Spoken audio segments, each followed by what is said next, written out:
ਇਹ ਲੰਗਰ 1929 ਤੋਂ ਨਿਰੰਤਰ ਹਰੇਕ ਸਾਲ ਲੱਗਦਾ ਹੈ। ਇਹ ਸਾਡੀ ਚੌਥੀ ਪੀੜ੍ਹੀ ਹੈ ਜੀ। ਇੱਥੇ ਜੀ ਇੱਕ ਮਸਜਿਦ ਹੁੰਦੀ ਸੀ ਜੀ, ਬੈਸੜਾ ਮਸਜਿਦ ਕਹਿੰਦੇ ਸੀ ਉਹਨੂੰ, ਉੱਥੇ ਹੀ ਲੱਗਦਾ ਰਿਹਾ ਜੀ। ਪਹਿਲਾਂ 51 ਅਖੰਡ ਪਾਠ ਸੰਤ ਬਾਬਾ ਮੋਹਨ ਦਾਸ ਜੀ ਨੇ, ਕਾਲੇ ਮੂਹੜੇ ਸੰਤ, ਇਹ ਹਰ ਸਾਲ ਉੱਥੇ ਅਖੰਡ ਪਾਠ ਕਰਾਇਆ ਕਰਦੇ ਸੀ ਜੀ। ਉਹ ਪਹਿਲਾਂ ਜਦ ਇਹ ਮਸਜਿਦ ਢਾਈ ਹੈ, ਇਹ ਢਾਹਤੀ ਸੀ। ਉਸ ਤੋਂ ਬਾਅਦ ਫਿਰ ਉਹ ਜਹਾਜ਼ ਹਵੇਲੀ ਵੀ ਢਾਉਣ ਲੱਗੇ ਸੀ ਜਿਨ੍ਹਾਂ ਨੇ ਇਹ ਢਾਹੀ।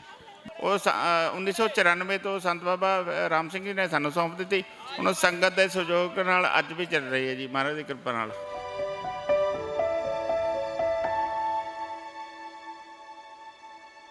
ਫਤਿਹਗੜ੍ਹ ਸਾਹਿਬ ਤੋਂ ਤੁਸੀਂ ਤਸਵੀਰਾਂ ਦੇਖ ਰਹੇ ਹੋ। ਲਗਾਤਾਰ ਤਸਵੀਰਾਂ ਵੱਖ-ਵੱਖ ਜਗ੍ਹਾ ਤੋਂ ਤੁਹਾਡੇ ਨਾਲ ਸਾਂਝੀਆਂ ਕਰ ਰਹੇ ਹਾਂ। ਇਸ ਸਮੇਂ ਇੱਕ ਲੰਗਰ ਦੇ ਵਿੱਚ ਮੌਜੂਦ ਹੈ। ਇਸ ਲੰਗਰ ਦੀ ਖਾਸੀਅਤ ਇਹ ਹੈ ਕਿ ਇਹ ਲੰਗਰ 1929 ਤੋਂ ਨਿਰੰਤਰ ਹਰੇਕ ਸਾਲ ਲੱਗਦਾ ਹੈ।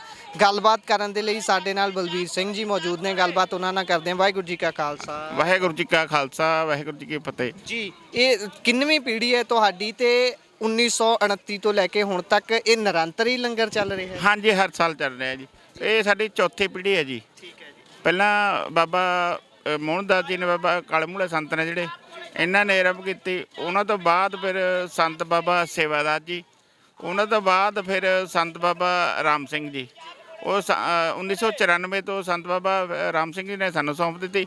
ਹੁਣ ਸੰਗਤ ਦੇ ਸਹਿਯੋਗ ਨਾਲ ਅੱਜ ਵੀ ਚੱਲ ਰਹੀ ਹੈ ਜੀ, ਮਹਾਰਾਜ ਦੀ ਕਿਰਪਾ ਨਾਲ ਜੀ। ਸੋ ਤੁਸੀਂ ਕਿਹੜੇ ਸੰਨ ਤੋਂ ਲਗਾਤਾਰ, ਜਦੋਂ ਤੋਂ ਸੁਰਤ ਸੰਭਾਲੀਏ, ਕਿਹੜਾ ਸੰਨ ਸੀ ਜਦੋਂ ਤੋਂ ਹੁਣ ਤੱਕ ਤੁਸੀਂ ਲਗਾਤਾਰ ਸੇਵਾ?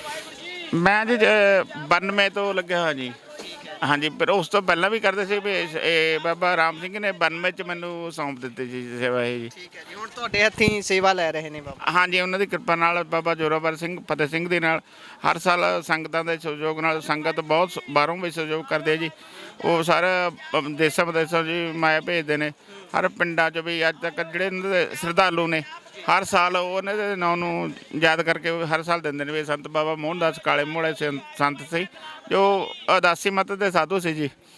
ਉਹ ਵਚਨ ਵਿਲਾਸ ਕਰਦੇ ਹੁੰਦੇ ਸੀ ਵੀ ਨਾ ਕਿਸੇ ਨੂੰ ਆਪਣੇ ਨਾਲ ਨਹੀਂ ਜੁੜਦੇ ਹੁੰਦੇ ਸੀ, ਸ਼ਹੀਦਾਂ ਦੇ ਨਾਲ ਜੁੜਦੇ ਹੁੰਦੇ ਸੀ। ਜੇ ਕੋਈ ਉਹਨੇ ਦਰ 'ਤੇ ਆਉਂਦਾ ਸੀ, ਉਹ ਸਿੱਧਾ ਕਹਿੰਦੇ ਸੀ ਬਾਬਾ ਜੋਰਾਵਰ ਸਿੰਘ ਨੂੰ ਮੰਨੋ, ਫਤਿਹ ਸਿੰਘ ਨੂੰ ਮੰਨੋ, ਭਾਈ ਸਾਡੇ ਕੋਲੇ ਕੁਝ ਨਹੀਂ ਹੈਗਾ, ਜੋ ਕਰਨਗੇ ਉਹੀ ਕਰਨਗੇ ਜੀ।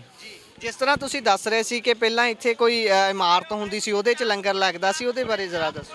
ਇੱਥੇ ਜੀ ਇੱਕ ਮਸਜਿਦ ਹੁੰਦੀ ਸੀ ਜੀ, ਬੈਸੜਾ ਮਸਜਿਦ ਕਹਿੰਦੇ ਸੀ ਉਹਨੂੰ। ਉਹ ਤੇ ਵਕਫ ਬੋਰਡ ਦੀ ਜ਼ਮੀਨ ਸੀ ਜੀ ਉਹ। ਫਿਰ ਉਹ ਕੁਛ ਰਜਵਾੜਿਆਂ ਨੇ ਕਬਜ਼ਾ ਕਰ ਲਿਆ ਸੀ ਉਹਦੇ 'ਤੇ।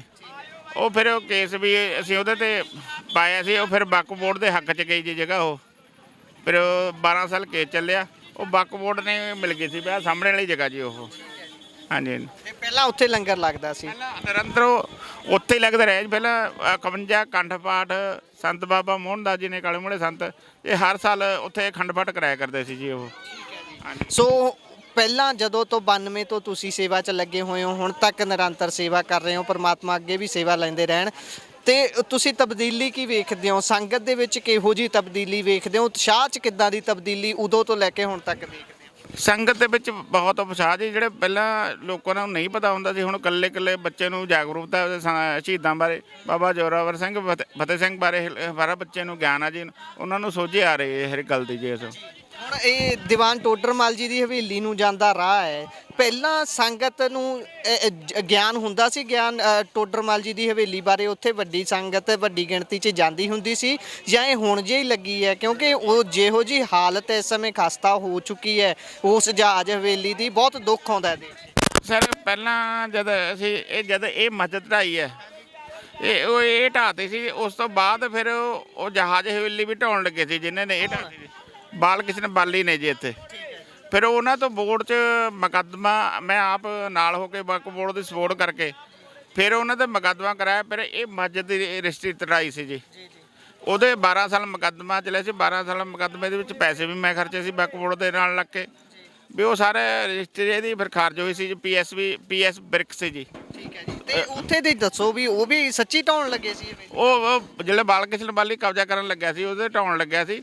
ਇਹ ਫਿਰ ਸ਼੍ਰੋਮਣੀ ਕਮੇਟੀ ਨੇ ਮੂਹਰੇ ਹੋ ਕੇ ਬਚਾਈ ਹੈ ਜੀ ਇਹ। ਠੀਕ ਹੈ ਜੀ। ਹਾਂਜੀ। ਉਦੋਂ ਤੋਂ ਲੈ ਕੇ ਸੰਗਤ ਦਾ ਜਿੱਦਾਂ ਉੱਥੇ ਜਾਣਾ ਵਧਿਆ ਹੈ, ਜਾਂ ਪਹਿਲਾਂ ਤੋਂ ਇੰਨੀ ਸੰਗਤ ਜਾਂਦੀ ਸੀ ਉੱਥੇ, ਪਤਾ ਸੀ ਸੰਗਤ?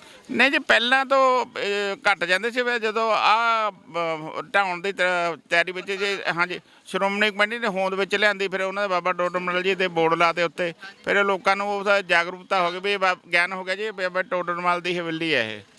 ਹਾਂਜੀ, ਉਦੋਂ ਤੋਂ ਜਾਂਦੇ। ਹਾਂਜੀ।